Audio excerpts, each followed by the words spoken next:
మనమంతా అదృష్టవంతులం. ఎందుకంటే మనమంతా ధ్యానం చేస్తున్నాం. ధ్యానమే పరమ అదృష్టం, పరమ భాగ్యం. అంతకన్నా మించిన భాగ్యం అదృష్టం లేదు. ఆ అదృష్టాన్ని మనం కూడబట్టాం. అదృష్టం అంటే ఏంటి? దుష్టం కానిది అదృష్టం.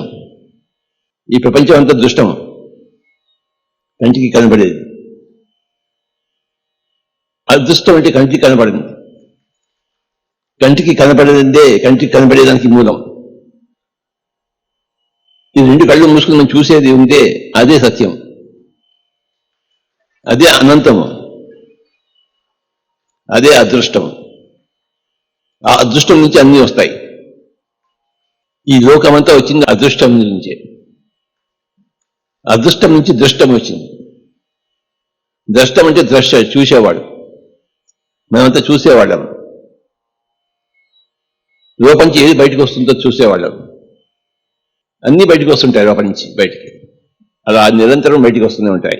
రూపం నిక్షిప్తంగా ఉండి ఒక భావన రూపంగా ప్రకటితమై ఆ భావన మళ్ళీ వస్తు రూపంగా బయటకు వస్తుంది. ఫస్ట్ ఒక భావన వస్తుంది, ఆ భావన వస్తు రూపంలో ప్రకటితం అవుతుంది. ఆ భావనకు మూలమైన నిశ్శబ్దం, అదృష్టం. అది చూడరానిది, చూడలేనిది. ఈ కళతో కళ్ళు మూసుకుంటేనే చూడగలం దాన్ని. అది అదృష్టము. అదృష్టము. ద్రష్ట అంటే చూసేవాడు, ద్రష్టం అంటే చూడబడేది, అదృష్టం అంటే చూడబడని.